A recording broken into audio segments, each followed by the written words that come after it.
Hi, I'm Marius from MWS Photography and welcome back to another episode of Digital Photography Today, the show where you will learn how to become the master of your camera. Now in today's topic we are going to talk about flash on the Canon Powershot SX50HS. Now with me here I've got my good friend Jess, and she's going to pose for some shots. Now I've taken a lot of pictures of her and you'll soon see them on the screen. These are the pictures I normally do in the studio here with my studio lights and all my gadgets and stuff.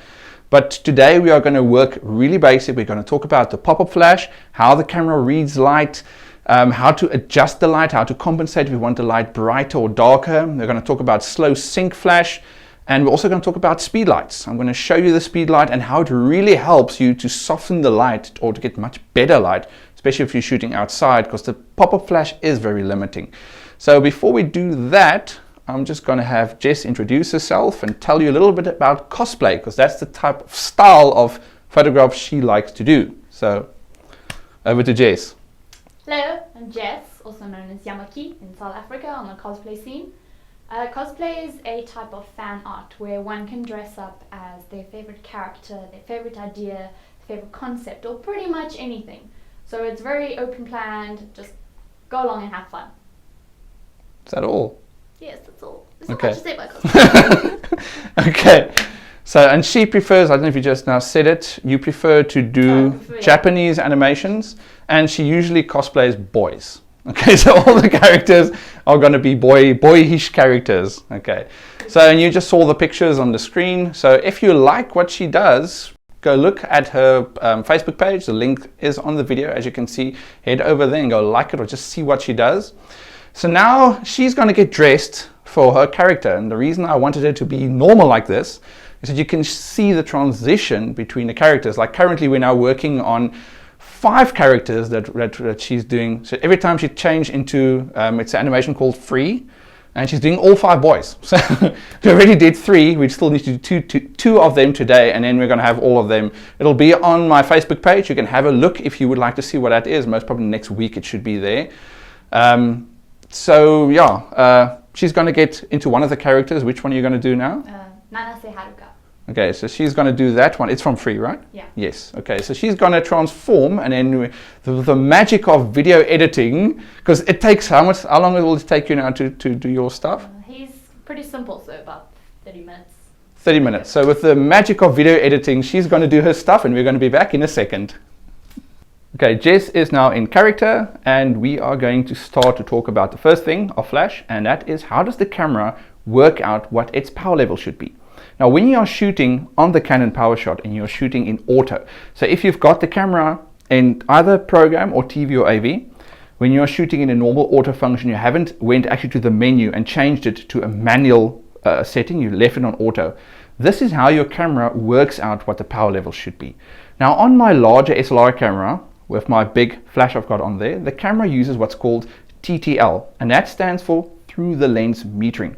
And how that works is, and it's the same on this camera, when I take this camera, so I'm taking a pic, I'm looking right there, I'm taking a pic now. When I press this button, the flash went off and I took a picture, and you thought the flash just went off and that's it. A lot of stuff happens when you take that picture. When you press the button, like a 10,000th of a second, the first beam of light goes off. To you it might seem like one flash, but there's more flashes.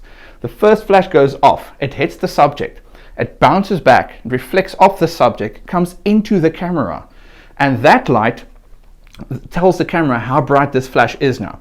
So the camera says, okay, wow, this flash is actually so bright, it's too bright for the subject, make it less. And then it sends out the actual beam of light that's going to take the picture. So the camera will know, is it too bright, is it too dark, adjust by itself and take the picture for you. So it does that automatically, and it's very nice. I use it on my large SLR camera as well when I'm in a venue, and I keep it in TTL, and the camera will continuously work out what the power of the flash should be for me to get the shot. So this is what your camera does. Now to show you that it really does do that, I'm going to ask Jess here to stand about there. So I'm going to walk here to the back of the studio. There's another camera here. So I've got my pop-up flash popped, and if I turn the camera on, I'm going to be in normal program mode. I'm going to, from the back of the studio, zoom closer to Jess right from here, and then I'm going to take a shot. Now the camera is automatically chosen a 60th of a second shutter speed, and then I think it's f5, and the ISO that I chose is an ISO of 320. Okay, so I'm going to focus, I'm going to take this shot, flash goes off, and that's the image that I get. The camera automatically worked out how much light was needed. Now, Jess, was this light pretty bright? It came off here? Yeah, fairly bright. So the light had to travel a distance to get to her. So if I move closer, I'm going to now be in between cameras. So you're not going to see me, but you can look at Jess. Okay. So I'm going to zoom a little bit out. I'm going to go wider so I can get the same shot. I'm going to go on 3, 1, 2, 3. There we go. Now I'm going to walk a little bit back so you can see me again. So when you look at that picture, I went closer, but still Jess looked exactly the same. The lighting did not change. If the lighting was manually set, it would have obviously overexposed her because I'm moving closer. So let's go really close now. Now you're going to see my back. Okay. So it's going to get the camera where I want it. As you can see, I'm very close to her. The settings on the camera still the same. Nothing's changed. When you look at that image, again, it's very similar to the other 3. I'm going to have all 3 on the screen at the same time now. You'll notice the flash power is very, very similar. So the camera automatically detects how much light is needed and gives me the correct exposure that I need. Okay, so that brings us to the second question. Can the camera be tricked here, that it sometimes shoots the flash too bright or shoots the flash too dark? Yes, it can. You might notice with your normal images as well. Sometimes the image is too dark, sometimes the image is too bright, when the camera actually says it should be spot on. Now in a future episode, we are going to talk about how your camera meters light so you can understand why that happens. But for now, I'm going to show you, like previously, I think it's episode 2 or 3, I think it's the 3rd episode of Digital Photography Today, we talked about exposure compensation. And I showed you how you can take the image darker and how you can take the image brighter. The same we can do with the flash. I can tell the flash to either shoot brighter or darker. So on the back of the camera, when I press the function set button, there's an option. If you go down to it, you'll see it's called plus minus, and in brackets it says flash, and below it adjust the flash power. So at the moment it's set to spot on in the middle. I can now take that to the plus side, and I can take the image again. So I can increase my flash exposure. And when I take the image, you'll notice this image is much brighter than the previous one because I went to the plus side. If you go to the minus side, you're telling the camera, whatever you think is right, Mr. Camera, I'm telling you to shoot darker, I'm telling you to shoot brighter. And that's called flash exposure compensation. Okay, so that will help you when your camera is going a little bit weird to get the exposure that you want. Okay, so far we have looked at the automatic way the flash works out how much flash power it needs to take the picture. And we can do that in program, TV and AV. Now normally on my SLR camera I can also do the TTL function in manual mode.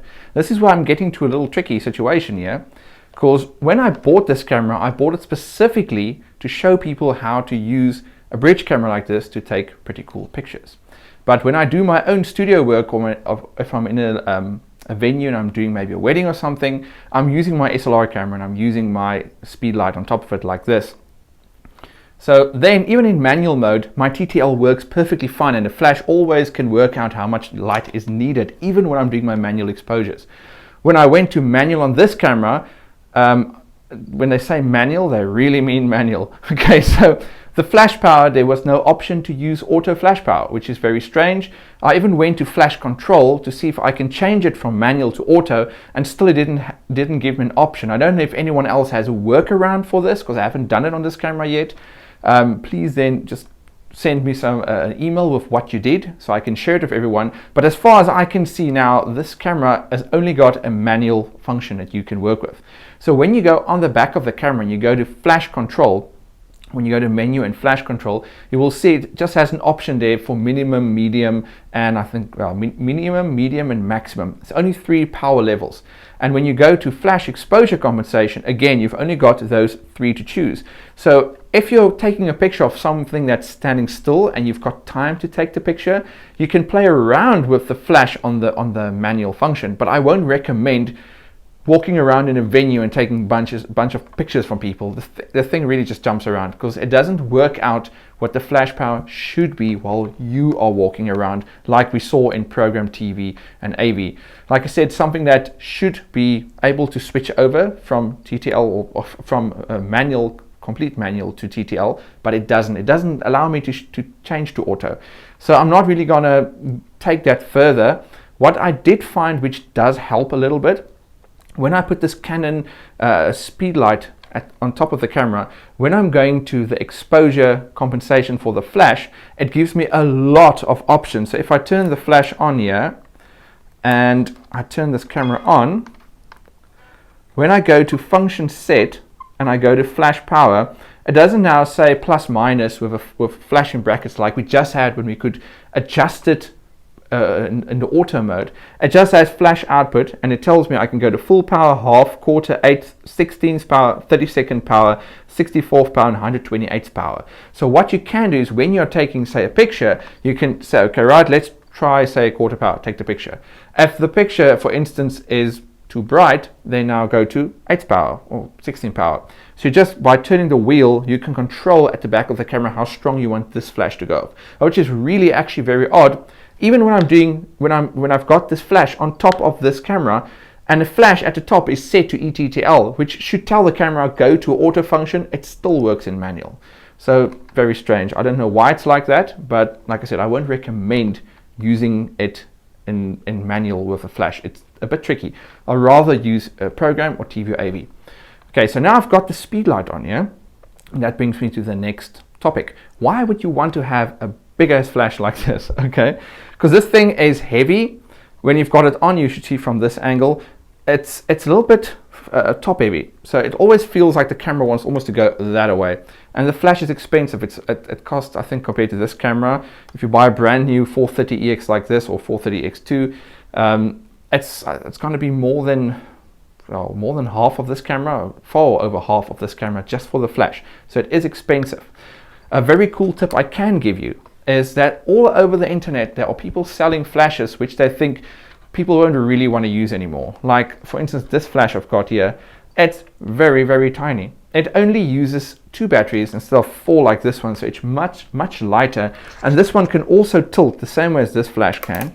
So it can also do that, but it's very tiny. It's got a screen at the back, and it works the same as what it does with this one. So if you can get a flash like this one, I paid secondhand for it $20. So compared to a few $100s for this one, this is perfect, and it works perfectly fine.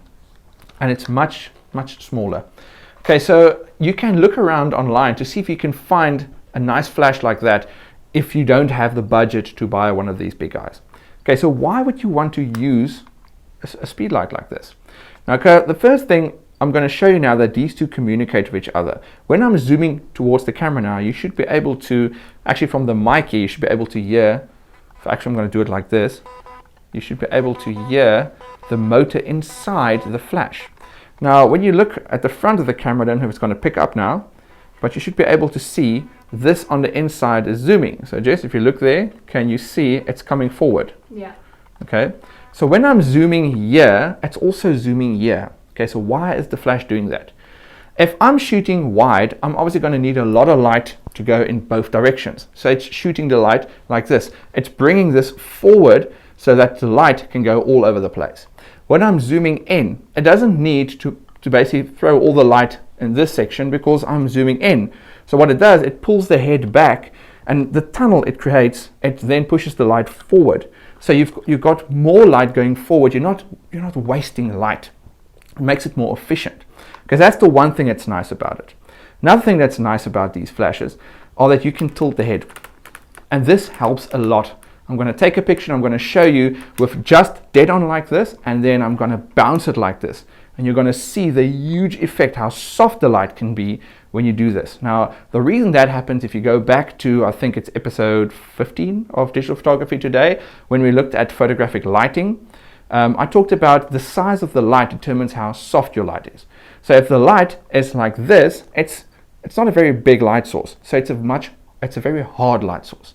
But the moment I do this, so I basically just tilt the flash like this, at the back of the camera of the flash it says 45 degrees. If you do that and you shoot the light up to your ceiling, if the ceiling is white, if it's not white, you're going to have color cast.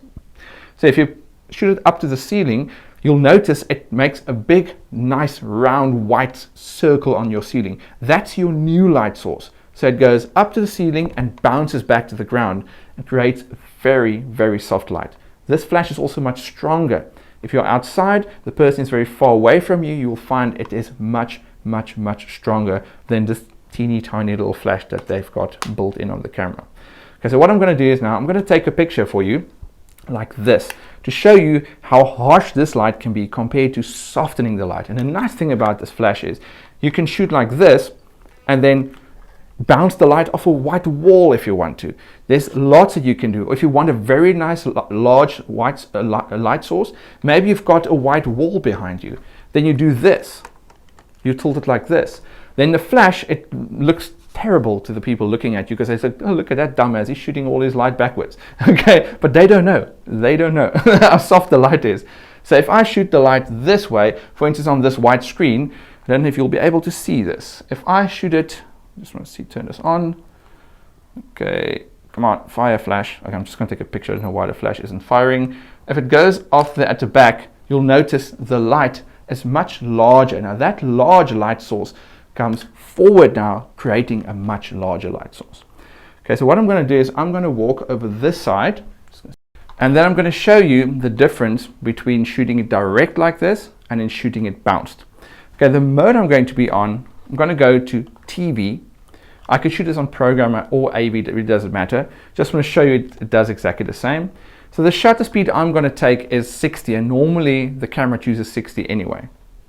And it works out the aperture for me. So I've got the flash direct. I'm going to focus and shoot. Okay, now when you look at the picture, you're going to see there's a very dark shadow here behind her, and the lighting is very, very hard. Now when I take this to 45 degrees, the light will go up there, bounce off the ceiling, and it'll create much softer light. So let's take the exact same picture. Now when you look at this image, you're going to see there's almost no shadow there behind her. The lighting is also a lot better. So this helps when you want to take portraits to really soften the light, and I do this all the time. Okay, so that is why you would want to use one of these guys in your camera. It's much stronger, it gives off much more light. You can do this, you can control the way you want to bounce the light. You can turn it all the way around if you want to. And they also something that's very important, they refresh a lot quicker. So if you take a picture on this, normally with the pop-up flash, you have to wait for the flash to recycle. With this one, it just shoots and shoots and shoots. It recycles very, very quickly. Okay, so that brings us to the next topic, which is slow synchro. Okay, for slow synchro flash, I have put the camera on a tripod. It's necessary if I want my background to be still and not shake around. Now the purpose of slow synchro flash is that when you take a picture, you bring detail from the background also into the picture. So if your background is very dark, the camera will leave the shutter open for a while longer. On this camera, it stops it at 1 second. So what happens is, if normally you take a picture and you're not using slow synchro, it's taking it at maybe a 60th of a second, 1/60, and that will, the flash goes off, freezes the subject, and you've got your picture, end of story. So if your background is very dark, it's dark. In slow synchro, you can actually bring back detail from the background. So what we're going to do is, on top of the camera right here where the flash button is, if you press that button, you're going to see, okay, first I need to open up the pop-up flash and it's going to work. If you press that button, you've got a flash of A next to it, that's flash auto, but I don't like using that function because the flash just fires whenever it thinks it should. The one right next to it, it always fires, and that's also auto function. That's the one I've been using. But the third one, it says, if I go over to that one, slow synchro, slows shutter speed to brighten background. Now how we're going to do that, I've got here 2 laser pens. Now do not shine this into your camera. You do not want this to hit your sensor. So what I'm going to do is I'm going to turn the video panel off here, so Jess will be much darker, and I'm going to turn this one off. And then it's going to be very dark in here. And then I'm going to use the green laser so I can see where my tripod is. So if you look, you'll see this thing is really bright. It's like Star Wars when I'm painting on her there. If she holds a hand, I can hold on a hand. There is a hand. Okay. Don't know if that other camera picked it up. I'm just going to shine this here so I can see where the LED panel is, which I'm going to turn on for only a very little bit of light. So this is only that hopefully this camera will be able to see me. But I want that section to be dark because I want to do that slow synchro effect. Now when I focus on Jess, the camera is telling me 1 second exposure at f4.5, still on the ISO that I chose of 320. Now when I take the picture, I'm also going to turn the self timer on because I need to press the button, grab both of these laser lights to shine on her. And what I'm going to do is I'm going to create circles around her. So the picture is going to take the flash, is going to light her up, but then it's also going to pick up the lights from this. It's going to allow me to paint with these lights. So I'm going to go at the back of the camera, press the self timer, and put it on, say, 2 seconds. That's more than enough time. Then I'm going to focus halfway. Jess, are you ready for the pose? I think you are. I can't see you at all. Okay, on 3. 1, 2, 3. And I'm going to start to... Okay, I just poked in the eye of that. You shouldn't poke someone in the eye with a laser pen. I couldn't see the button where the laser pen is, so I've got it now. Let's redo that shot. Okay, it's pretty dark in here. Okay, there we go. And I'm spinning lights around her, and that looks like that. And Jess, now I poked a green laser in your eye. Did you see it? No. Okay, cool. Because you should be very careful with these laser pens, especially the green one. This thing is terribly bright. In a lot of countries, you can't even import the green one into the country. So be careful. I'm going to do it again, but it looks very, very cool. I think I'm going to put it on a 10-second self timer so I can adjust my arms exactly where I want it, because 2 seconds is a little bit quick. Okay, so the only thing I did was I put it in program and I popped the flash, put it into slow synchro.